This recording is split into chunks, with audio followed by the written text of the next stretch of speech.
Hello, ladies and gentlemen. Welcome to Film Prods for myself, Matt, and my two co-hosts, Mark Hello. and Tyler. Hello. Provide our completely unprofessional, 100% biased opinions on movies of today, tomorrow, and yesteryear. And finally, since Palm Springs, which I wasn't able to be part of, we have new movies to talk about on Film Frauds, and that movie is on Netflix, and it is called I'm Thinking of Ending Things. Mark, as the Kaufman expert, you can take this one away.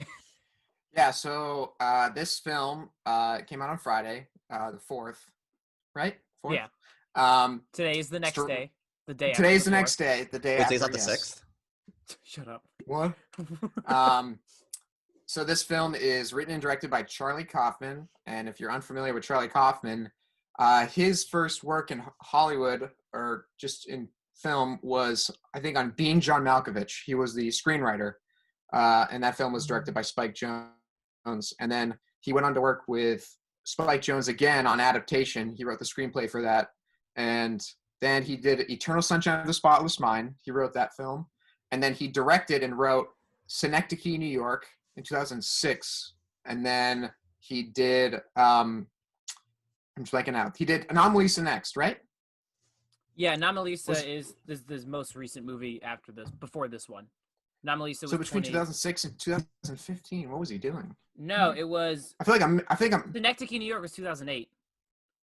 2008. Sorry, 2008. Yep. I'm a fraud. Yeah. You are a fraud. Yeah. And then so 7 years later was Anomalisa. 7 years later was Anomalisa, which is a film I haven't seen.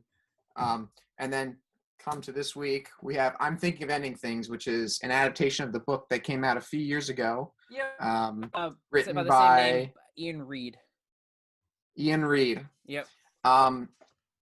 So for my non-spoiler review for this film, it's kind of hard to do a review for this movie. If you're unfamiliar with Kaufman's works, he deals with a lot of psychological, philosophical themes, and he deals with several things at once in a film, where some things will appeal to others, or some themes will appeal to people, and some other themes in the film will not. So it's sort of like a pick and choose sort of thing, I guess. It's really hard to put into words. But this film is very Kaufman. That's the best way I can put it into words. That's not really insightful for people who haven't watched it. But me personally, I think it's good. I don't totally love it, which is usually the case with Kaufman's films, and I do not hate it or anything like that. Yeah, it's really hard for me to put into words. I'll leave it to you guys to, flesh it out a little more for me. Yeah.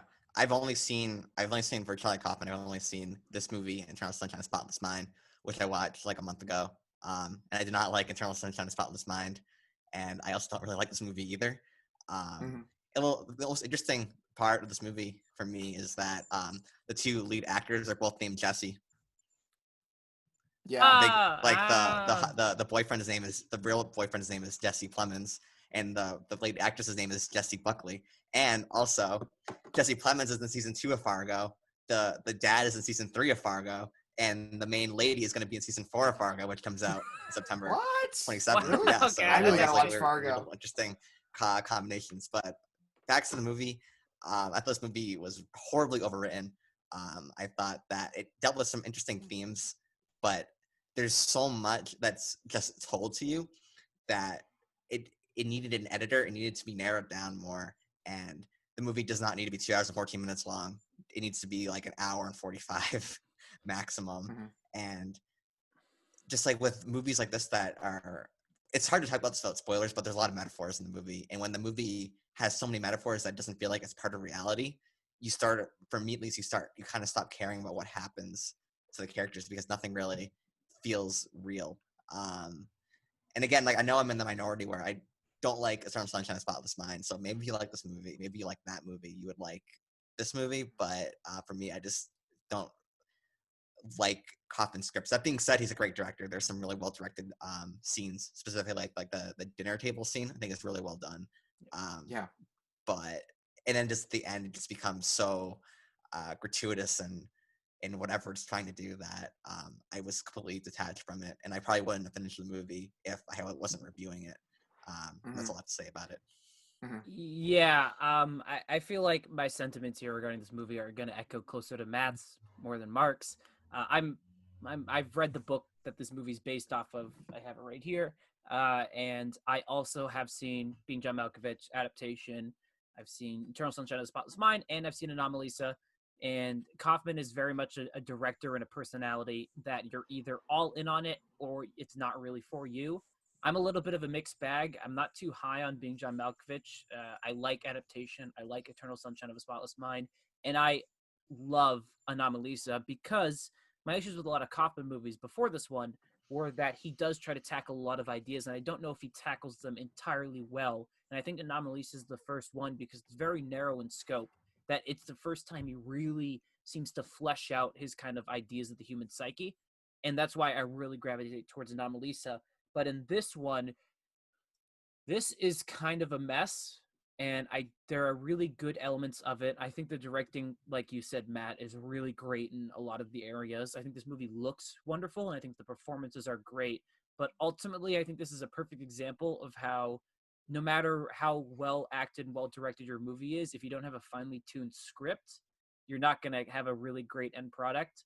And I think a lot of the issues here come, and you're right, again, I'm going to echo what you said, Matt, but in how told this movie is, and how, again, I more of my complaints have to come out in the spoiler section, because I think there's a line that is here that he doesn't tackle each kind of genre of this movie with any kind of like purpose, and it just feels like it's meandering about and waiting for something to happen.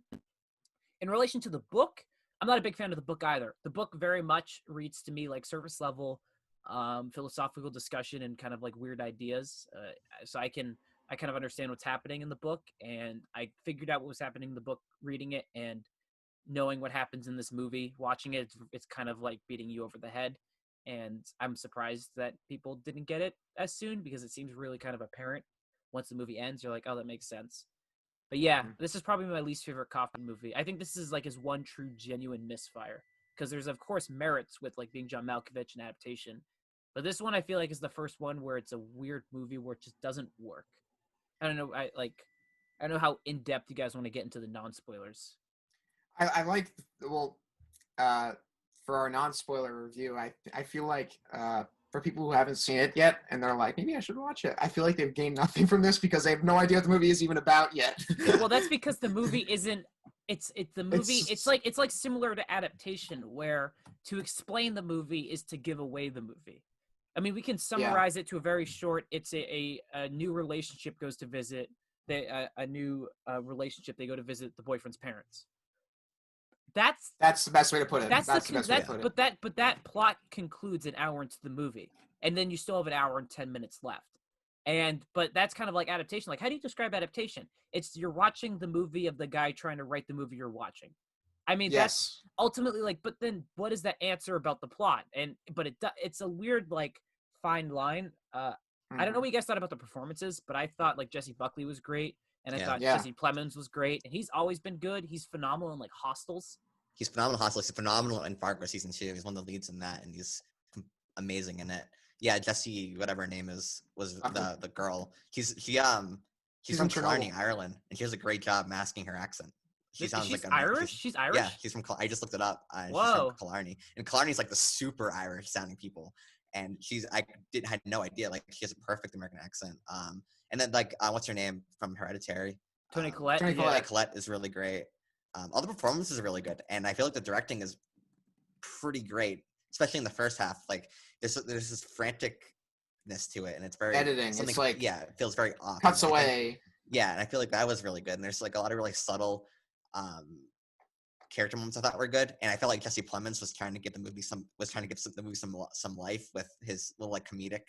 I had a lot of like moments. Yeah. You know, when we go, like that's kind of funny. Yeah, it's like a half of a laugh, a half of a chuckle. Yeah, or something. Like this is a spoiler. It happens in the first like 5 minutes, but when there's like the frozen lamb, and he goes, "Oh, he's fine. He's frozen solid," and that's like a funny moment, and like I kind of went there, and I think he does the best with the material, and I kind of feel bad for Jesse Buckley because he's literally just given pages and pages of Kaufman talking about how miserable his life is, and she has to regurgitate it to the screen.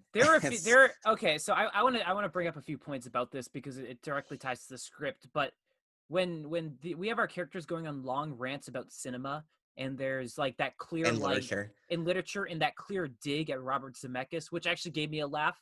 That was probably Yeah. the funniest moment of the movie to me. Yeah, that was funny. But none of that's in the book. The book tackles more kind of like philosophical ideas, like about human nature and about kind of people itself. While it really felt like, because Mark, you've read Antkind, and we have gotten into arguments about Antkind, and I gave up reading Antkind 250 I pages enjoyed. in. Well, I enjoyed observing these arguments. For the people who don't know, Antkind is a novel written by Charlie Kaufman. It came out in July of this year. Yep. I read it. Tyler read about it's like 700-ish pages, give or take. I dipped after 250 pages. I was not enjoying it, and I did not want to because I didn't want to force myself to read something I knew I was going to hate even more by the end. Yeah, Charlie Kaufman is a genre. Yeah. And his novel, everything that the book is just Charlie Kaufman, plain and simple. You got this contemporary commentary, existentialism, self-doubt, self-awareness, the whole 9 yards. Well, and there's stuff. My argument here is there is stuff that works for the written kind of medium, and it's his vast knowledge of movies and analyzation of movies, and that works for the written medium. But when you're watching a 3-minute scene, because there's a 3 to 5 minute sequence here. There's a scene that's 3 minutes long in this movie? Yes, it's baffling. But when they discuss that one movie, and I can't remember the name of it, but if you A Woman Under the Influence. A Woman Under the Influence. But if you haven't seen that movie, it's 3 to 5 minutes of the characters to you arguing about nonsense. And if you're a general movie fan, which I feel like a lot of people who are going to be like, oh, a new Netflix movie, it looks cool, are going to check this out. They're going to hate this movie. Yeah. I could very much see a world in which this is a case of like 85% Rotten Tomatoes critic score, 35% audience score. Because a ton of people are I think it's going down that route right now. Is it? Yeah. I haven't looked, but it's like, imagine, but we have some knowledge of movies and some knowledge of Kaufman. Mark, we know about his kind of how he writes, and that just felt like it was something that was ripped straight from Antkind, and it doesn't work because 3.5 minutes into the argument, you're just like, I don't understand the point, because it's not necessarily, I don't know if it's commenting on anything that's happening in the movie, because as we learn, it's more of a kind of like character study about kind of accepting age and death and moving on with past mistakes and past life. And A Woman Under the Influence, I don't think has anything to do with that. Yeah. So also, when you're reading, hold on. None of us have seen A Woman Under the Influence, right? No. Yeah. Okay. I haven't seen it. It's been on my watch list for a while. And then as soon as the characters brought it up, I was like, oh, they're gonna talk about this for a while, and I should have fucking watched the movie. Did you know they're gonna talk about the movie? Yeah, I was gonna say, did you know? No, I didn't know that. I didn't know that, but I knew that as soon as like Charlie Kaufman brings in a reference, he's gonna talk about it. And I feel like, when you bring up a reference, you can bring in a lot of nuance to a conversation. You can touch on themes that are hard to articulate when you can sort of personify it in like this thing. Like A Woman Under the Influence can describe Jessie Buckley's character and her situation or something. I read a lot of discussion on Reddit about this specific scene. And for people who have seen it, they said like the main character in Woman Under the Influence sort of perfectly encapsulates what Jessie Buckley's character is going through, I think. So again, I'm not, I can't really speak on the topic since I have not seen the film, but again, it's like Charlie Kaufman sort of asks you to do some work when he wants you to watch his work. Matt, you're going to make a point before we cut you off. I was going to say, sorry, Matt. Sorry. No, it's fine. I was going to say that also the benefit of reading a book is that you can go back and reread lines you don't understand. When you're watching this movie and there's 20 minutes of people talking in a car, and you're gonna miss things, and then once you miss like a line of dialogue because it was muttered and you couldn't hear it, then everything starts to sort of fall apart too. So I don't think that No, I was gonna say you talked about muddling dialogue, and I watched this movie on subtitles without realizing. Me too. I watched it. I watched with subtitles. Which helps because should have done that. Yeah, it helps because there are often times when dialogue is like purposely like fade into the background and you can still see like what's going on. So I don't know if you guys watch like that. I was going the Scorsese route and wasn't using subtitles because I'm a true film auteur. But Matt, continue. Sorry. And I have a problem. Like, I don't think that a mark of a good writer is someone who just writes a lot and then expects you to either rewatch it or rewind it in order to understand it. Like that doesn't really mark me. I mean, it can be, but I don't think that's like a brilliant move to do. I don't think just because it's complicated and convoluted doesn't mean that it's necessarily smart and saying something profound. You know what I'm trying to say? No, that You can makes say sense. things more simply and have a shorter scene, have a more comprehensive dialogue interaction, and then still get the same point across. You should never read Antkind ever in a million years. Ever read Antkind. Do you guys want to get into spoilers right now? I feel like because one of my main tiptoeing. critiques about this movie is a massive spoiler. Yeah. So spoilers. What should our final send off for people who haven't seen it? Should we just recommend it? Do you guys recommend this movie? I think I would recommend it to people because I feel like this could open things up to some people who, haven't been exposed to a film like this before and maybe like pique their interest into like, ooh, this is something I didn't realize I like this sort of thing. So I'm gonna go check out more films like it, and then they go and investigate Charlie Kaufman. So I would recommend this to anybody who is on the fence of seeing this film. I want to offer a multiple layered recommendation, but not necessarily a recommendation. If you want to get, like you said, Mark, into movies like this, watch Kaufman's Anomalisa first. It's 90 minutes. It tackles fewer ideas and is, I think, more accessible. Sorry. I would not recommend this movie. I was not, just as a general movie fan, I did not enjoy this that much. I think, like you said, Matt, it's overly long and makes it really hard to get through sometimes. And I think this is Kaufman's worst, or it's not his best work. I think it's actually my least favorite work of his. And in sense of like a general sense, like you said, Mark, watch Anomalisa. I think Anomalisa is better than this. I would like to add one more thing before you go, Matt. Is film? Oh, okay.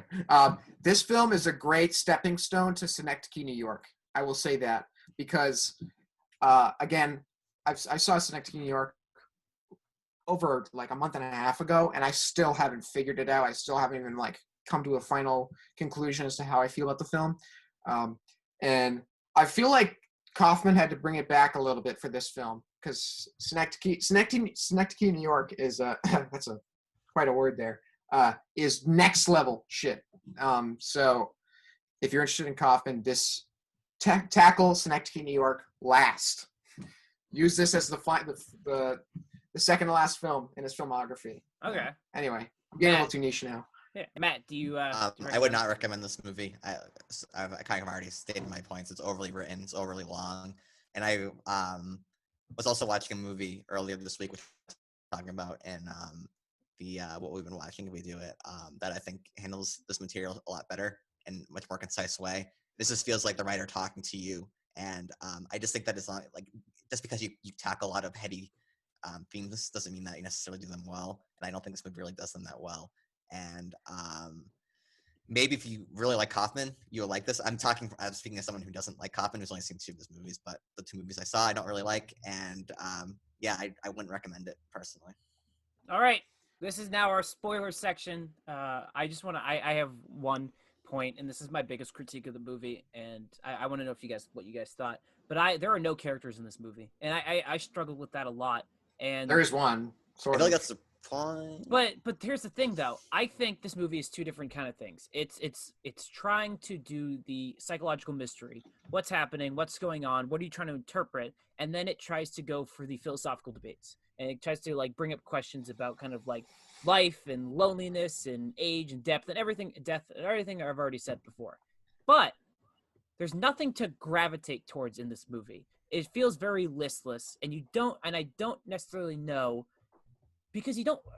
It's hard to kind of like argue this because you're not revealed what happens at the end of the movie until you're not revealed what happens till the end of the movie. So the entire 2 hours, like Jesse Buckley's character is shifts so much, but that's because of a point. So you don't really know like who to gravitate to because she alters personalities, and that's ultimately based on kind of what happens at the ending.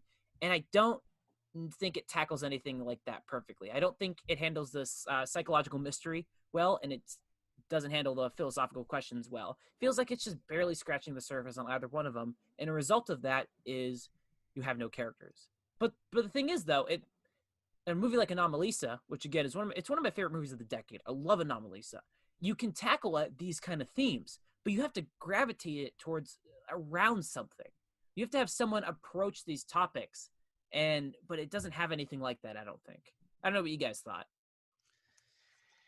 The movie was weird because I was more I wasn't sympathetic to any of the characters, really. I kind of understood that, like with the mistake where he's looking at a picture of Jesse Plemons, and he's like, "Oh, where'd you get that picture?" And he's like, "Oh, it's not you, it's me. What are you talking about?" So like, I understand the point of all the characters kind of being the same and no one really having like their identity. But what was kind of keeping me through it was the mystery of what was going on, and it's almost like a horror movie kind of setup. Like, oh, why are there scratches in the door? What's in the basement? Oh, I'm talking to the ice cream lady. Why is she freaking out? Why is she telling me that something's wrong? Blah, blah, blah. And then I never thought that anything was really paid off in any satisfying way. So I was interested in like the horror, like it was weird setup. Like I was interested in the plot to a certain extent, but then the movie just becomes, I don't know whatever happened. Do you guys fully, do you need me to like, do you guys fully understand what happened at the end? Do you need me to don't. I was completely, I'll admit I was checked out by the end. I can tell you, I can give a quick summary. I think I do. Can I say what I think, and then you tell me? Yeah, and then I'll tell you what actually happens. So I think this film is about a man, the janitor, and he's thinking upon his life and all the things that he didn't do, and all the things he could have said, or things that could have happened, and he's sort of just like sort of like life flashing before his eyes with the like, and he's like saying like, what if, and that's why, like, I think back to the dinner scene where Jesse Buckley's character has like these weird like personality shifts. Yeah, I know why. And he's like testing the waters with like, oh, what if the situation went this way? And how would my parents react? And like, would I have been happy? Or yada yada. So I think like Toby Collette too in one scene, which I thought was really cool. I want to talk about that because basically he's reflecting on he doesn't have any actual experience. But Mark, finish your thing, and then I can like. Okay, yeah. Then you can tell me I'm right or wrong. I think for me, the main character is Jesse Plemons' character. Yep. I think for me, this film would pay. I would maybe like it a little more if I watched it with that lens on. That the main character is Jesse, and he's just sort of like the mastermind of everything that's happening because it's all according to his will. When Jesse Buckley's character is like, I'm thinking of anything. So then he cuts her off. It's the old man contemplating suicide, I presume. And he's sort of trying to shut that, get rid of that thought before he can finish it. And he's just sort of changing these situations to make it like this happy story. But things get weird, especially in the house. And basically he just resolves like, I'm done. I'm thinking of any things. I'm going to do it. And that's basically what my interpretation is. I might have Tyler's dying to talk. Okay. So basically, I don't like comparing two separate mediums together, but I feel like this kind of has to in this case. Basically, Mark, you basically got it on the nail on the head. Jake is the janitor, and Jake is also the young woman. They met at some point, young Jake and the young woman. They say at the end of the book, they actually met doing bar trivia, but he was too shy and too scared to give her a number. He thought they would meet again, but they never did. So when he's older and he's lonely and he's a janitor, he creates through his writing. So it's kind of like an adaptation. Like he basically is writing what we're seeing. It's this story, and then ultimately they're all one person. He's basically reflecting on like a what if life, and then at the end of the book he kills himself. However, there are certain things about this book that I like better than the movie. That being the last act in the school is a horror scene in the book. It's horrific. We follow it from Jesse's Buckley's perspective, and there's a lot of like she doesn't know what's going on, and she thinks the janitor is like some like evil person who hurt Jake, and it's like it's really well written in that regard, but it's a horror scene. Also, this stuff in here is it's a more surprise kind of twist because the book plays it straight, and I think it would have benefited from that because in the book we get much more exploration of Jessie Buckley's character. There's a life, we explore her before she met Jake, we explore her when she's not with Jake, so we actually have a character to gravitate towards. The scene in the house is nothing like the scene in the movie because the scene in the house is weird and something feels slightly off.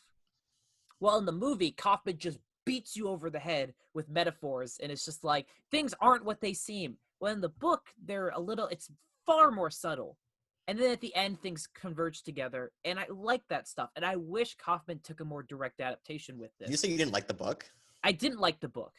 You did not? I did not like the book. I was not okay. a fan of it. I think it's like very surface level stuff. But I think there's stuff that better suits this medium in a more subtle way than what we got with Kaufman, who, like you said, proceeded to write like everything.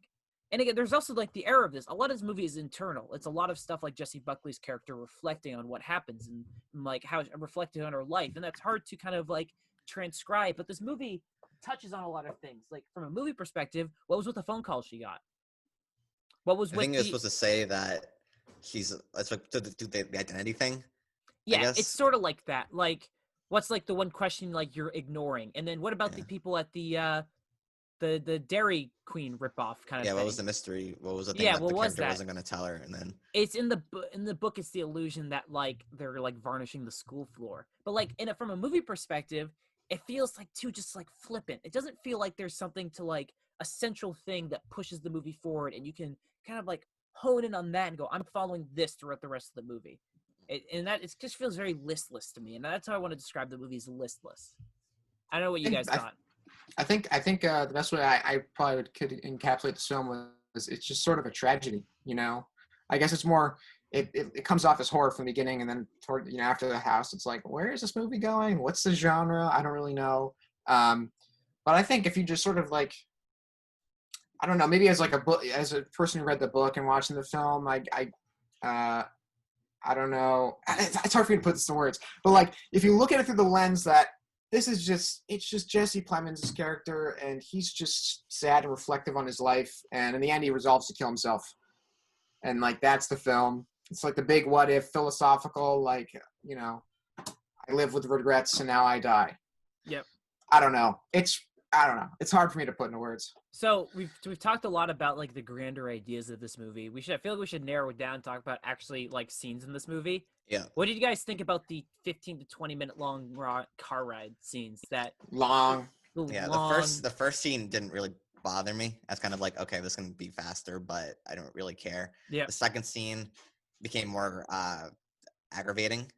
Like I literally got up, went to the bathroom, and I came back and the scene was still going on. And that was just more of a testament to me just not really caring about the characters by that point, and not really caring about what was going on by that point. It's not like we're saying that scene was bad. I'm just saying that I didn't really care, and it's kind of comical that I got up and I left and I didn't miss. Well, I probably missed some more dialogue, but didn't really impact it for me.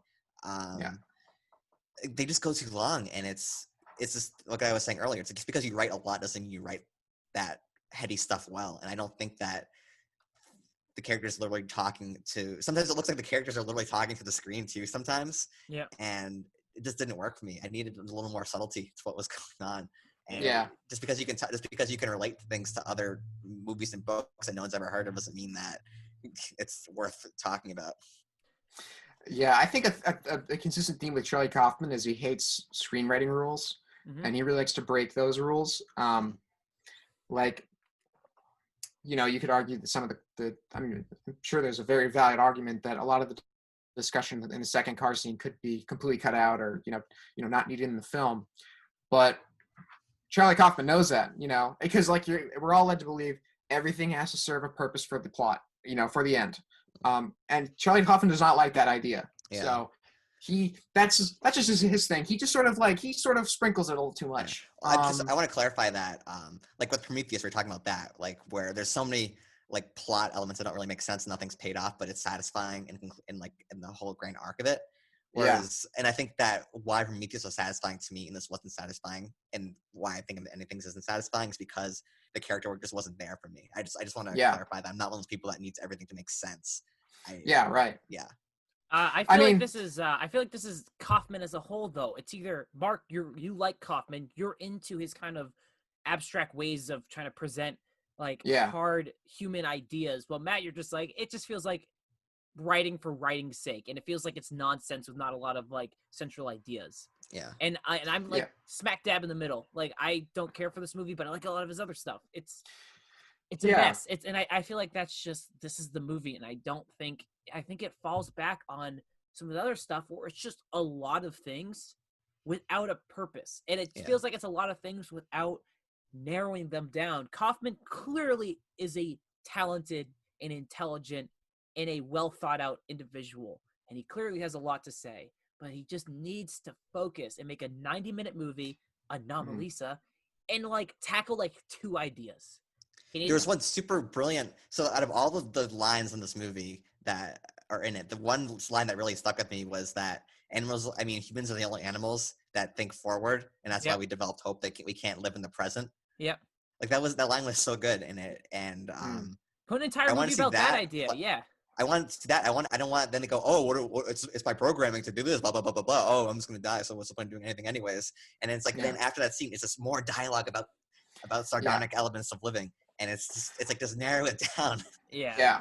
I think the reason why I really love Kaufman is because I really enjoy his commentary, and I realized this through adaptation because, again, I don't really want to talk too much about it, but that whole movie is about a book, a screenwriting book that exists. It's real. You can buy it. You can read it. I've read it, and I read it before I watched the adaptation, and I thought it totally like sucked the joy out of me for the idea of screenwriting because it just says like you have to follow this rule, this rule, this rule, and there's no other way. And Charlie Kaufman spent a whole film just destroying that idea, and it's sprinkled with all this commentary on the book and the writer and through the voice of Nicolas Cage, and I think it's absolutely fucking brilliant. And so like in this film, like, you know, I like to hear what Charlie Kaufman has to think of, you know, what his thoughts are on things. Like, you know, when he brought up David Foster Wallace, I was like, ooh, what's he going to say now? I'm curious. Or like when like they brought up Tolstoy, but just very briefly. And then Woman Under the Influence. Now I want to go watch Woman Under the Influence and see if I can get more out of that scene in the film. It's just my taste. I just really like his voice. Again, but also I'm not like, you know, completely blind follower. I read Antkind. I didn't like Antkind. There's a lot of commentary in that, and it's very, very overindulgent.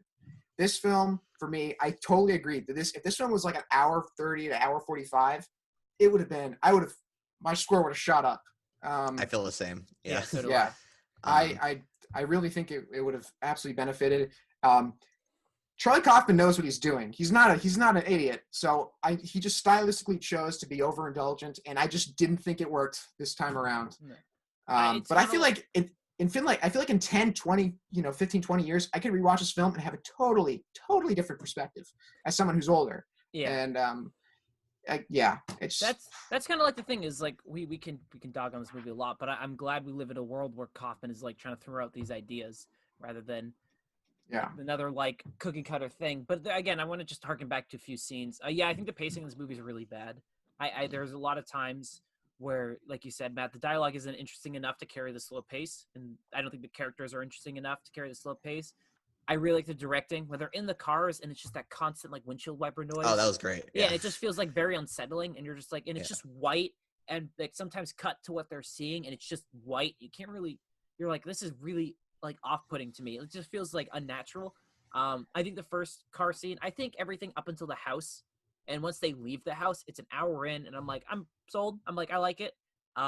It's weird, but some issues persist. But in terms of pacing and directing, I think it's great. And then they leave the house, and I looked at the runtime, and it still had an hour and 12 minutes left. I was like, fuck. And then they go in the car again, and I think that's when things really skydive. Yeah. I think the ending scene in the in the school is visually interesting, but I'm with you in that point. I think I'm just so checked out. Yeah. I would.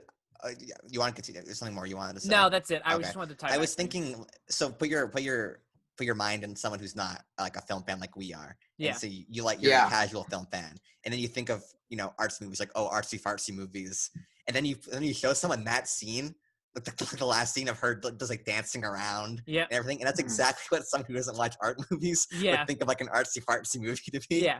And literally when I started dancing, I laughed out loud because it's like, oh, we're doing this again, because it reminded me of the scene in Eternal Sunshine where like the boy's like pointing up to the sun, and then there's pictures of the trees in the house and the flooding water. Yeah. And it's like this is like the archetypal artsy movie that someone who doesn't know what artsy movies are would think an artsy movie would be. If you're gonna construct an arts movie, it'd be like, here's the if you imagine if you show this to someone like you said, show them the dinner scene and then show them this scene, you'd be like, these are in the same movie, and you'd be like, they'd be like, what? I know. They'd be like, what? How does this change that much? Yeah, I mean, again, Kaufman's a really great director.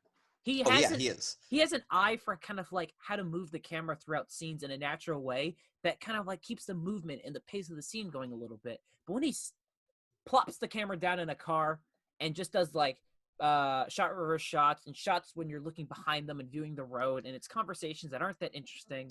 But his writing's so good. Yeah. He's like, man, I'm gonna love this scene.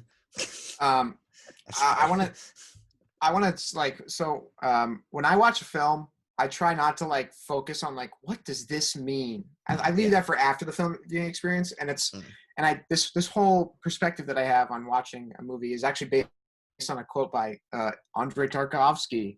Don't worry, I'm not going to talk about one of his films. Can you say it in a Russian accent? Yeah, Tarkovsky. Andrei Tarkovsky. I'll say the quote in a Russian accent. Oh, fuck, I don't know. We'll get canceled. I don't want to say it. I don't want to embarrass myself. So he says, like, people would ask Andre, you know, his films are very, like, it's very up to interpretation what's going on. And I want to put strong emphasis on what that, not on that statement. So people ask him, like, Andre, what does this scene mean? Or what does that mean? And Andre's like, I have no idea what it means. I just shot the thing, and it's up for interpretation. Do not ask me. You know, sort of just like David Lynch. He's like, you know, we're like, what does Eraserhead mean? And he's like, I'm not gonna tell you. Why would I tell you that? It's garbage. You're garbage. Shut up. Watch it on your phone. Shut up.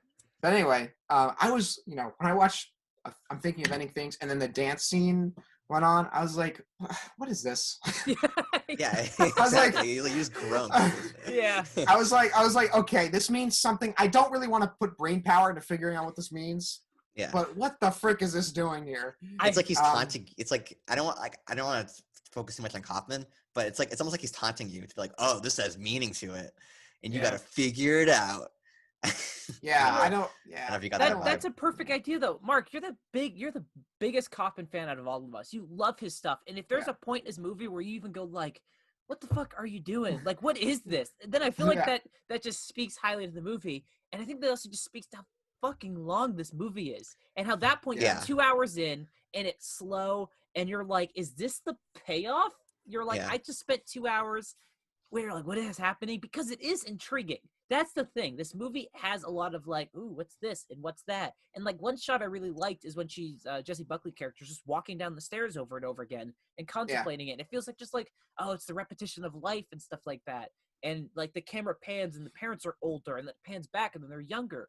I'm like, this is really intriguing.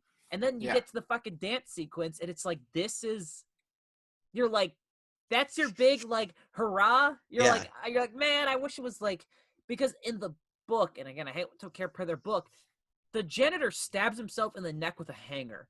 And that is just, he doesn't freeze to death outside in a car. They all, Jessie Buckley's character hides in a locker, and then they all converge together, and then they stab themselves in the neck, and then they bleed out, and then you get like, because interspersed throughout the book in between the chapters are non-identified characters who are describing like, oh man, that incident, what was wrong with him and kind of stuff like that. And at the end you get the kind of the reveal. And this one, it just feels like it was like Kaufman, like you said, Matt, going, look at this pig. What does the pig mean? Like, oh, look, it's animated and the old man's naked. And it's kind of like, all right. Well, it's in Oklahoma because we mentioned Oklahoma at the beginning. Yep. Yeah. You know, so I read somewhere that the end scene is from another movie, like word for word. Am I right? And it's like A Beautiful Mind or something. Plagiarizing. Kaufman. Well, you know, you I mean, bastard. this is not. What I'm about to say is like, it's not has anything to do with critique or anything like that. But I just made this like inference as soon as I was watching the scene, and it's the final scene where Jesse Plemons is singing, and it kind of reminded me of a Marriage Story, right? When Adam Driver's singing. Yeah. It sort of reminded me of that. Yeah. Jesse Plemons, by the way, is a great singer. That was like legitimately surprising. He's like hitting notes and he's rocking out. But no, it's like, it's a song to like speak on, like reflect on the end of the movie. Yeah, I get it. And it's about the same length as Marriage Story too, except Marriage Story is great. Wait, they're the same length? They're the same length. Marriage Story is 2 hours and 15 minutes long. Exactly. Marriage Story flies by. Marriage Story is so good. I remember after the ice cream scene, I checked when they get the ice creams or whatever, and they start driving more. And I checked the the timer. I was like, I have 50 minutes left of this movie. Is that point you just fucking? Is that Yeah. if you had hit the ice cream scene and you didn't have to watch this for this podcast, would you have just turned it off at that point? I don't know. I probably would have fast forwarded more. Mm. I listened to music around that point because I just needed to like feel a Alive? pulse to something. Yeah, that ultimately speaks. All right, should we do our Hallmark scenes? Sure. Yeah. All right, Hallmark scenes. I feel like Mark. all got the same scene. But Yeah, let's see what we got. Obligatory dinner scene. Really the whole house sequence I really enjoyed. As soon as you leave the house, it's sort of I kind of like, you know what scene I also like, I don't know if it's like a Hallmark scene, but I enjoyed it was when they're in the parking lot at the school. Yep. Before Jesse, like when they get that time period between when they get there and then when Jesse Buckley character goes into the school. I like that sequence. I was into it. So yeah, especially that part where like they kiss and then like cuts to the old man looking through like some sort of like peephole or something, Yep. and then it cuts back to him in the car and like, what the heck? Yeah. So I'd say those were like, yeah, the whole house sequence and the parking lot scene. So Matt, what about you? yeah, I'd say the house sequence and the ice cream scene. I think that's a good one. Yeah, I'm gonna go with the dinner. Specifically where like Toni Collette and Jessie Buckley are trading like blow for blows in terms of like excellent actresses. Where Jessie Buckley's like changing the way she acts, and Toni Collette's like going off of that. It just was like you guys are just two clearly like incredibly talented actresses, and there's subtlety in how they're like mimicking each other. Yeah. And you kind of pick it up too, and everything just feels off, and it's not like Kaufman writing a scene where the guy goes, things are feeling off right now. Yeah, that one in terms of it's his best directed, it's the best acted, it's the best written scene. It's also in terms of like what we expected going into the movie, like this weird psychological drama and mystery. That one's like beat for beat what we wanted. Mark's sleepy time moments, our least favorite scenes of the movie. Basically, Mark watches movies, falls asleep, wakes up, 5 stars. Claps. Yeah, claps. Because if 5 stars, can't get the clapping. It's basically our low points, our least favorite scenes in the movie, least favorite elements, everything. What didn't you like? Least favorite. I don't say there's not a specific scene that I didn't like. I just the fact that some scenes overstayed their welcome. The dance sequence a little bit. I really never really figured out what that was all about. I mean, I guess it was a callback to like those students dancing in the hall when the janitor was walking by. Yep. But I was like, what's the point of that? I don't get it. Yep. Maybe he's projecting himself onto those. He absolutely is. It's an idealized life he thinks he's living. Yeah. So I didn't really care for that scene, and then some scenes overstay their welcome. But that's all for me. Matt, I would just say after. Pretty much everything after they get the ice cream and that mystery is kind of presented but never really fully examined. And the dance scene was just, I rolled my eyes. It just felt like they're checking off the box of artsy archetypes in movies. And it's like, oh, we get dance scene. Yeah. And that was probably the lowest low point for me with the movie. I want to say, I think it's unequivocally for me the second car scene. And that goes on for a little, but specifically where it just feels like it's repeating the first one, and it doesn't, like, visually it's the same. Narratively, there's nothing really engaging happening. They're not, like, there's no connection between the two, and it just, like, they're just long rants, and it just was like, what is happening? It just spoke more to the pace for me, and the lack of, again, like, a drive in the movie. I was like, man, what's happening? So that's our Hallmark scenes and Mark's sleepy time moments. Do you guys have any final thoughts before we go to grades? I don't know if we talk about the setting. That's about it for me. There is just one thing I want to mention is that everything in the house felt like it was David Lynch story. Very weird cut off interactions where you're just like, what the hell is going on? Yeah. Like, the thing about David Lynch is like, it's always on the tip of your tongue, like, okay, your sixth sense is activated and you're like, something's wrong. And I just thought, like, that's really one of the big reasons why I love that whole sequence. But that's my last final thought. I kind of want to just throw my temporary Kaufman ranking out there. This is without seeing Synecdoche, New York, or I think like Confessions of a Dangerous Mind or Human Nature. I haven't seen those yet, but just out of the ones I've seen, which is 5, it'd go Anomalisa, it'd go Eternal Sunshine, Adaptation, Being John Malkovich. I'm thinking of many things. Okay, I'll get mine then. Yeah, okay, what's yours? Adaptation number 1, 2 Synecdoche, 3 would be Being John Malkovich, 4 would be Eternal Sunshine, and then 5 would be this film. Matt, what are your rankings? Which one did you I like liked Eternal Sunshine a little bit more than this movie, but I still didn't like either of them. You know what's funny is that I just sort of liked Eternal Sunshine, but it was more like I was like, this film is this film. I was like, this film is good, but for some reason it just wasn't working to me to the capacity that I was expecting. Yeah. So his movies feel like the type of movies, and again, I don't want to. So hit or miss. It's so hit or miss, but it's also like if you watch this movie at the wrong point in your life, it just doesn't click. Like if you watch like the main ideas of like Eternal Sunshine, like you're going through like a breakup or you're thinking of like lost love and stuff like that, that movie's gonna hit perfectly. Or if you're thinking of like you're struggling with like sense of identity or kind of like a lack of like purpose in life, Being John Malkovich, perfect. Mark, you were getting into filmmaking and then adaptation, perfect time. Me, I think perfect like, time. Could have hit better. Like Anomalisa necessarily didn't hit at a perfect time. I just think it's his best movie. That one just kind of like something about it just clicked. It's like an introspection about like humans as being like conforming and like masks that people wear and like getting into like education. I feel like might have something to do with that for me. But it's just like perfect times. Like if you're grieving about age and life and loss, and this movie might hit perfectly for you. But Matt, you're just stone cold. You don't have any different feelings. to everything. You're indifferent. My favorite movie's American Psycho. I wonder why. All right. That was our I'm Thinking of Anything discussion. Now we're gonna go on to what we've been watching. Wait, what are our grades? Oh my god, I completely forgot. Grades. Tyler. I know. Well, God, I'm slacking today. Grades. We graded on A, B, C, D, F scale. No plus or minuses because we want to be unique and we want. It was Tyler's idea. It was my idea, and you guys, I feel like I'd boycott, and this thing wouldn't survive without my editing. So that's true. So, Mark, you're the Kaufman fan. What do you give this movie? I'll give this a B. I'll give it a B. Yep. Matt, what do you give? Like a high D. A high D. Wow. Wow. Yeah. Wow. I'm gonna give this movie a C. I think the directing and performances are good enough to carry a lot of this movie, but it just lacks everything else. Yeah. Wow, I'm really surprised. I knew you probably wouldn't like this movie, Matt. I didn't think a high D would be.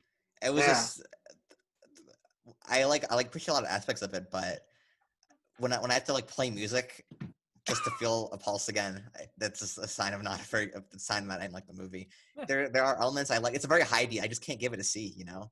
Yeah, it's not there for you. It's not middle of the road for me. It's below middle of the road. I just want to say it's nowhere near an F, but it's in that D area. That makes Matt sense. has given 3 movies D's: The Marine, Dune, and I'm Thinking of Ending Things. So wait, we haven't reviewed Dune. We haven't reviewed Dune yet. Wait, what are you talking about? I'm The Marine and I'm Thinking of Ending Things are on the same level for you, Matt. Is what you're saying. That is amazing. It sounds about right. That's amazing. Well, you gave the Marine a B, so you think the Marine's better than this movie. Hey, so. hey. So you're the one to talk. Oh God. Oh no. All right. Now that I've gotten my shit back together, what do you want? I just want to say this. It's movies like these that come out that make me really wish Roger Ebert was still alive and kicking, because I would have loved to see what he thinks about this. I feel like he would have hated this movie, honestly. Well, no, because he would have been. He's a Kaufman guy. He would have been the perfect age for it, though. Because he died when he was late 60s, so he would have been mid 70s when this came out. That would have been perfect age and regret. I mean, he would have fucking ate this movie up. What's the regret? His job is to watch movies all day. Yeah, that's a good point. That's the best life ever. All right, what we've been watching section. We're basically just go what we've been watching through the last week or so since we last did a podcast. Mark, you usually have watched the least, so what do you got? I'm going to talk about this more at length, I think, in the August recommendations video, but I'll just say it now. I watched David Fincher's Zodiac for the first time. Oh, damn. So I'll leave it at that. That's all I watched. All right. So you should go check out our August 2020 recommendations video then. Awesome. All right. What else did you watch? Is That that was it? it. What the Yeah. fuck? Wow, Mark. I've been reading so much. I read 6 books this month. What did you what? Wait, Yeah. what is the last few books you've read? Give us besides the Da Vinci one in our last episode. What have you been reading? Give the I audience read. something. Well, I finished Aunt Kind this month, and then I watched Influence: The Psychology of Persuasion. I read Animal Farm. I read 1984. I read Leonardo da Vinci, a biography, and then I'm almost done with Beautiful and the Damned. Oh my god. Yeah. All right. That's what I spend all my free time doing now. All right. Well, Matt, what kind of stuff have you been watching? I watched Hotel Artemis, and it was terrible. Why? What? Why would you watch that? What compelled you? I don't know. It thought it looked kind of like goofy. It had Batista in it, and I wanted to watch it because he was in it. That's why. And it's Jodie Foster's in it, and she's one of the main characters, and she's terrible. Really? Like she's actually terrible in it. And Wow. I don't understand why. Because she's great in Silence of the Lambs, but in this movie she just was completely out there. And so same with Charlie Day is in it, and he's not good. Batista tries in it. It was just bad direction. There's no real plot, and it's just, I guess the main plot is that it's a little bit in the future, and there's this hotel that houses criminals when they need a place to escape, and there's just so many plots going on. Like at one point, a cop gets shot, and she's begging for help to get inside the hotel, and then Jodie Foster fixes her up and sends her on her way, and that's it. And then like the main character's brother gets shot, and then he's almost dying, and he doesn't die, and like the movie just had no central plot, and it was so poorly directed, and all the acting was bad. I just feel like it was made within a weekend. It was just so inexplicably off. I couldn't really put a finger point into why it was so bad, but I was completely checked out of it. It was only an hour and a half long, I think, and it slogged by. So Drew Pearce, I was curious. He's the director of this movie. He has written 3 movies besides Hotel Artemis. Iron Man 3, he helped write that. He helped write Mission Impossible Rogue Nation, which is great. And he helped write Fast and Furious Presents Hobbs and Shaw. I know which one he probably had the most work to do on. Yeah, he's one of 2 But no, writers. Rogue Nation and Iron Man 3 are both great movies. Yeah, and then he wrote surprising. Hotel Artemis, so something must have Yeah, and then better. so Sophia Boutella is in it as well, and she has no character. It's just there's just so many random arcs going on, and nothing feels paid off at all. And I was totally checked out of it. So it's like a Tarantino ripoff. Kind of like it's Tarantino ripoff. Kind of like sort of like that movie that James Gunn came out a couple of years ago, where they're all trapped in the building and they have to kill each other. Free. I know what you're talking about. I'm gonna look it up real quick. That movie's pretty good, actually. It's not James Gunn didn't direct that movie. He wrote it though. He wrote it. Okay. Yeah. I'm gonna look it up real quick. I see that. It's sort of like the windows closed and the doors closed. I almost said Hotel Artemis. What's it called? I'm looking it up. It's Free Fire, I think. No. Free Fire is the one with Alison Brie. No, this is Free Fire by Ben Whitley. That's the only that is that it? No, it's called like the something project. What's the Belko project? Yeah, the Belko experiment. Oh, Belko experiment. Yeah. Belko experiment. Yeah, that movie's good. I saw a movie that Mark might like. I saw Caligula, 1979 movie directed by an Italian guy, Dino Brazzo, and he was known for directing a lot of what? The film sounds familiar. I'm not it has with Martin McDowell in it. It's after Clockwork Orange. Yeah. And Dino Brazzo was a porn director. And he directed this movie. And this movie is a 2.5 hour long porno, basically. Oh, I see why Malcolm McDowell did it. That's what I was gonna say. It's actually more extreme than Clockwork Orange. Clockwork Orange. Wow. He plays Caligula.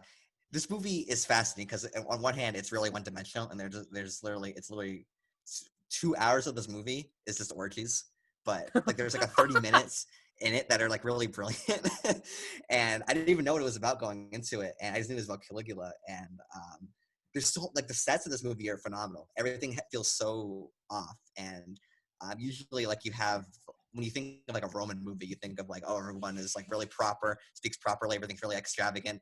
But in real life, the Romans were all really sultry and all that stuff, and they were, pretty fiendish. And this movie has really brilliant sets, and Martin McDowell is great, and there's this really brilliant ending to the movie. it's just like there's just so much extraneous inappropriate scenes that it needed more of like Roman scheming and stuff, because if you don't know the story of Caligula, he was the Roman emperor after Tiberius, and he was only like 20 when he took the throne, and he lived his whole life prior to that thinking he could get his head cut off any minute, because anyone from the Julio-Claudian dynasty was subject to be killed by the emperor because Tiberius is paranoid before that. So he lived his whole life thinking he could die at any second, and then Tiberius dies, he takes the throne, has it for a couple of years, is constantly constantly under fear of being overtaken by senators who want the Republic brought back, and then loses it and goes on a killing spree, and then eventually dies by the hands of his own guard. And in real life, he was very immature, and he would, for like his first Praetorian guards, he'd come up with like these calls, like their passwords would be like inappropriate words. And so at the end, when he's about to get assassinated, the Praetorian guards put their shields up to block him, and he has to say the password to get through, and he says scrotum, and then all the Praetorian guards start stabbing him, and it's like really brilliant. It's like, but the way he delivers it's so good, because he's so immature that only an immature guy like that would even think of that. And then finally that immaturity catches up to him, and he gets stabbed and killed at the end. And the last scene is him just looking at the camera dead while the credits roll. And I give this movie 2.5 stars on Letterboxd. I don't think it's perfect by any means, but it's so brilliantly captures a side of ancient Rome that people don't talk about, and that is like Matt, you gave it 3.5 stars. 3.5. Sorry, I was thinking out of 4 for some reason. 3.5 out of 5, and they don't capture that lewd side, and it's so brilliant. And I think Mark, you would really like it if you know anything about Caligula. I think you would really like it. I haven't dove into his history yet. Yeah, because the set design alone and how they capture Rome is brilliant, in my opinion. What were you gonna say, Tyler? You're like smiling. I saw you reviewed a movie on here that I didn't know about. So I'm waiting for you to get to it. Yes, I think that is coming up. I saw Knives Out again, and it's great. I can't understand what movie has been said before. I didn't really like Rian Johnson prior to this movie, but upon when I saw it with Tyler, Knives Out with Tyler a couple months ago in the theater, I was like, wow, this movie's really great. And I saw it again, and it was really great. And then De Armas is phenomenal. Everyone's phenomenal in the movie, and I am excited to see what Rian Johnson does next. I saw Primal. Came out in 2019. I was looking at your activity, and I just saw Cage movie. Fucking Nick Cage movie. Look at the fucking. Can I see the poster? Look at the fucking poster on this movie. Look how absurd it is. Shut up. Where do I even begin with this movie? I saw it on Amazon. I was like, I'll just watch it, whatever. And it's Nick Cage plays an animal hunter who hunts rare exotic animals to bring them to zoos. And he captures and then in the beginning of the movie, he captures a CGI white leopard, and and he puts him on the cargo boat, which also just happens to be the transport for this like FBI most wanted mercenary that's also being transported, because he has a symptom where he can't go flying or will have a seizure because of like the altitude change. So it's Nick Cage, a bunch of Puerto Rican people who man the ship, and a tiger. A white leopard, a CGI white leopard, an FBI most wanted hitman, and a bunch of mercenaries and a bunch of U.S. soldiers. And this movie's so stupid that I was kind of enjoying it for a little while. And it's like the plot is just so absurd that I was like interested in seeing what was going to happen. And then it just becomes generic. Nick Cage fights the bad guy, and it kind of lost me at the end. But man, it was a ride for a little while, at least. But I don't recommend it. It was pretty terrible. Awesome. It has Jean Grey in it as well, so if you like Jean Grey. Famke Jensen's in it? I think so. Oh my god. Yeah, her career is really fallen. And all right, Matt, lastly, I watched the last part of the Michelangelo Antonioni Monica Vitti trilogy, which also includes L'Avventura and La Notte, and the final one is the Eclisse, which means the eclipse in Italian. And man, this movie is great. Michelangelo Antonioni is like the Italian F. Scott Fitzgerald, and I love all of his movies. And speaking of movies that, tackle similar themes to, I'm thinking of ending things, like isolation, depression, loneliness, like the wandering aspect of life. This movie captures it perfectly. Martin Scorsese said that the Eclisse is his favorite of Michelangelo Antonioni's films. He says it has the most daring ending of any of his movies, Ooh. which I have to agree with. I don't want to spoil anything about the movie, but the ending of this movie is brilliant in my opinion, and I think this is my least favorite actually of the 3 movies I've seen by him. La Notte being his masterpiece in my opinion. The movie is brilliant, and Love Untold being second, and this movie definitely holds up to the other ones, I would say. And there's one more point I wanted to make, but I've already forgotten what it was. I would recommend it if you like existential kind of movies. All right. I watched 4 movies, actually 5, because I watched Anomalisa in preparation for this. But the first one was 1994's Crooklyn, directed by Spike Lee. I've been really curious about Spike Lee ever since The Five Bloods, and I watched Do the Right Thing and She's All That and kind of everything. And this seemed like apparently like another great one. It wasn't super long, so that's kind of a big reason why I wanted to tackle it. It's a little under 2 hours, so like, all right, great. It has, as someone who comes from a big family, the first hour perfectly captures like the raw chaotic energy of a big family. It also has like wonderful, like some of the best kid performances I've ever seen, to the point you almost forget that you're watching a movie. You're like, oh my god, these aren't like a real family and real kids. It has a great performance by Delroy Lindo from, you guys know, from The Five Bloods. He's great in this. 2 things I wasn't a big fan of. Spike Lee makes a creative choice, a visual choice, about an hour and 15 minutes into the movie to kind of illustrate, a character being in a new environment, but it makes the movie so visually hard to watch that it was giving me a headache. And I understand the point of it, but it's just so uncomfortable to watch that it kind of really takes you out of the movie. And the second is this weird kind of joy out of treating like youthful innocence being stripped away, where like one of the female characters, Troy, is like suddenly forced into like a mother's role at 10, and the movie like really celebrates that, and it feels really kind of gross. And so it's just, I wasn't a big fan of that.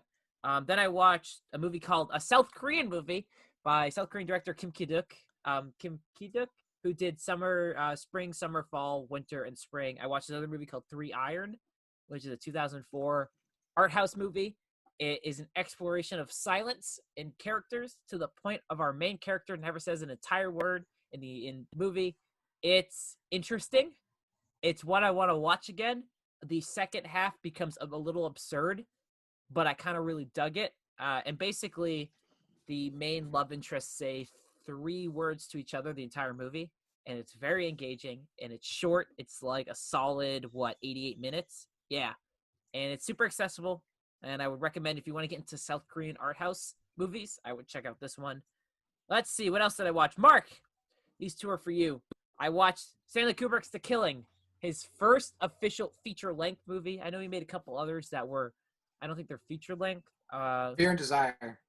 It's not a feature-length movie, though. It's only 50-something minutes. But it's like his only previous work. I just want to say that I'm not super well-versed in movies from the 1950s, so there are definite, like, movie norms and different ways in which movies were made. This is kind of like a perfect example of a movie that's a classic, but I think it's dated, and I think it's okay to admit that it's a little dated.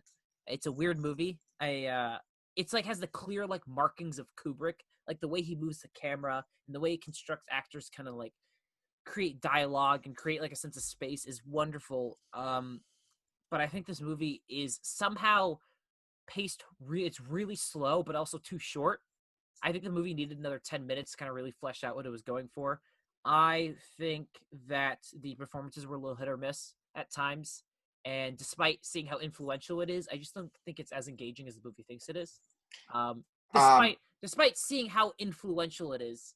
And there's also like really awful narration that kind of really takes you out of it. It's kind of like the tell don't show element that I don't like in movies. Yeah. Matt, I recommend that you watch this film as well, because the main character is Sterling Hayden. The main character is played by Sterling Hayden. He's as I know we talked about this before, but I'll just remind you, is the general, the crazy general from Dr. Strangelove, the Combi Water. Yeah. Yeah. So he's really good. For him now. Yeah. Is this The Killing or Paths of Glory? Killing. I'm going to talk about Paths of Glory shortly. I'll check it out just for him. Yeah. Maybe at some point down the road we can do a discussion of The Killing, because it's a film worth discussing. Yeah, I know you're a fan of it, Mark, but I like it. I'm not like I'm not like, oh, I love this film and it's a masterpiece exempt from criticism. Yeah. I think it's like, obviously it's like, it's imperfect, but it's like, that's Kubrick. we can see he's going down the path that he takes. I then watched his next movie, which is fucking great. It's called Paths of Glory. It's 1957's a World War II movie. Holy shit, this movie's like excellent. It's so modern. Yes. We can talk all day about the long continuous trench shots where they're running on top of it and people are just being fucking mowed down and just exploded. But in terms of that, it's like a wonderful commentary on like masculinity and war. Like there's this one great scene where the general or the captain or whatever it is goes into the trenches and this guy's shell-shocked. Not Colonel Dax, the Midrow, something like that. Yeah. He goes the guy with the beard. Yeah, and he basically goes in the trenches and a guy's like shell-shocked. He's like, your wife. He's like, oh, my wife. He's like, what's wrong with me? He's like, he's shell-shocked. And the guy's like, there's no such thing as shell-shocked. He's basically a pansy. He's not a man. Man up. Kick him out of here. And you're like, ooh. Yeah. But there's like, I was expecting a movie more like dug into the trenches, like from what I've known about this, but it actually turns out into like kind of a political movie where three characters are on trial for cowardice and they're kind of the scapegoats for everyone else, and it explores Colonel Dax, played by Kirk Douglas, as he tries to basically like free these men through like a corrupt and like biased court system. And they're just like, holy shit, there are like really like breathtaking sequences in this movie. Sounds really interesting. It's really man, you are gonna love this movie. I really want to watch this movie. It's 88 minutes. You love Apocalypse Now. You're gonna love this film. So there are like Doctor Strangelove. So there are. Strangelove. I don't want to spoil too much and say you want to watch it, but there's like emotional scenes that just kind of weigh so much because it like you build up this tragic story and it's just like it's such a gut punch at times. There's so much we could do an entire episode about Paths of Glory. There is on Amazon Prime or no, I had to buy it. I had to rent it, but I mean it's cheap to rent. But there's one little element, and I texted this to you, Mark. It feels like scenes cut, and they abruptly end, and there isn't a quick. It sounds so minuscule, but if you watch so many movies, you kind of pick up on it. It felt like each scene needed another half a second, needed one more second to let the moment sink in. Because there are great moments, emotional moments, where scenes will often transition right as the final line of dialogue is ending. So you kind of get that like that lasting scene where like the face like dissipates and it cuts into the next shot. But they're so like emotionally heavy that the movie goes. It doesn't really give you a chance to breathe until the end scene where they're all singing. And that's like the one like moment to like reflect on what's happening. I gotta tell you something. Okay, go for it. The woman singing. It's not Stanley Kubrick's wife. Is it really? She's a good singer. They met on the set. That's how they met. Damn. But yeah, it feels like if the movie had an extra like minute or two, which is such a banal complaint, that it just banal. I have to say banal. I don't know. I would say banal. Oh, it says anal in it, so I have to. Come on. So basically, but again, I just feel like if it just like had an extra half a second, you could kind of let it sit in before it's like, and the next scene, I'm like, oh wait, fuck, oh, okay. Paths of Glory is amazing. It's I definitely recommend it. Yeah, so I think how long is it? 88 minutes. Oh, I'm definitely gonna watch this movie. I think again, this is my educated guess, and it could be a combination of studio interference or Stanley Kubrick didn't get final cut or something of that sort. There's a film called Breathless that came out in 1960. It sort of touches on this subject of studio interference. And it's a film that, because of studio interference, it ignited a whole new wave of film. And it's called the French New Wave. And it's Jean-Luc Godard, I think. Michael Bay. Michael Bay, yeah.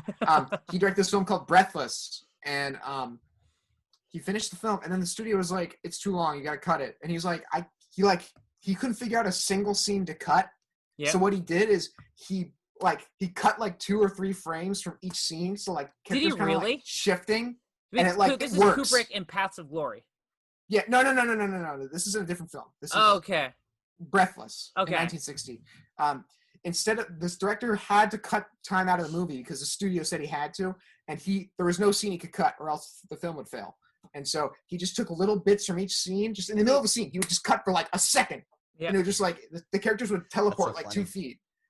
but it works. It like See, it that gives that might the be movie what a whole new happened. sense of motion. Kubrick probably cut frames from the end of these. If this is actually the That's my case, educated guess. and I think that stands out. And I think from a modern kind of like contemporary sensibility of how movies are made, it just kind of stands out a little bit. And I mean, it's such a minor complaint, and it doesn't necessarily take away from the movie. Okay, YMS. Shut up! I hate you. You're dead to me. But yeah, that's ultimately. I'd recommend Paths of Glory. It's incredibly accessible and rewatchable, considering the movie was made in 1957. So I'm glad you liked it. Yeah, that's our what we've been watching section. I remember my point I was gonna make about Lake Lisi. If I could just make it really quickly. Yeah. Remember, as it applies to you, Tyler. You saw Masters of None, right? Yeah. You remember the scene where he's with Francesca, yeah, and they're in their room, and then they dance, and then he puts the glass door, and they kiss between the glass door. Is that from? That's from Lake Lisi, and I was like, okay. You're like, that's Master of None. Yeah, that's it's still for Master of None. Yeah, Michelangelo, you stole it from Aziz Ansari. What? I want them to make a Master of None season 3. I'm kind of missing. I do too, but I don't think that anyone wants anything to do with. No, he wasn't. No, that was no. Yeah, we're not gonna discuss. Yeah. Well, yeah, that's our what we've been watching section. I think this episode's a little bit shorter than usual. Well, we were getting up there with like our burning episode was an hour and 40 minutes long. So, I don't know which video is gonna be out next. Wait, Oh yeah, Matt. What's our call to action, and what are we doing next? Join our Scrabbles page. Join our YouTube, which is probably how you're watching it. Subscribe on Spotify. Subscribe. Subscribe, everything on Podbean, subscribe, comment for your thumb fraud as long as it's me, like the video, comment, tell us what you think about any of the movies I talked about today. Also, check out our Prometheus review, which you just did, or our Burning review, which you just did. They're both really great reviews. Check out videos coming up, which is our August, what we've been watching, recap month video, and then we're also going to be doing Batman Begins pretty soon. Yeah, director's choice, Christopher Nolan, Tyler's Batman Begins. Choice. And then we're back to the good movies again. Back to my choices. Yeah, that'll be coming out because we're doing this on Saturday, and that will be out. Batman Begins will be out the following week. Do you still have the bloopers for our? Yeah, I'm gonna put up the channel trailer. I gotta do all that kind of stuff, so we're good. So that'll be all up because this week we're gonna get a bunch of episodes. Yeah. Next week is Director Series, then back to Matt. We'll probably have a Dune episode out with that as well. So you guys are going to get... stupid trailer comes out. That's on September 9th. So you guys are going to get... Okay, cool. You guys are going to get some content. You're so lucky. You're so lucky. You owe us. Yeah. Owe us. Oh, yeah. And let us know if you're on OnlyFans page, because we'll do it. Yeah. And if you comment your favorite film fraud, and I get the final word, and... No, I'm talking right now. Okay, goodbye.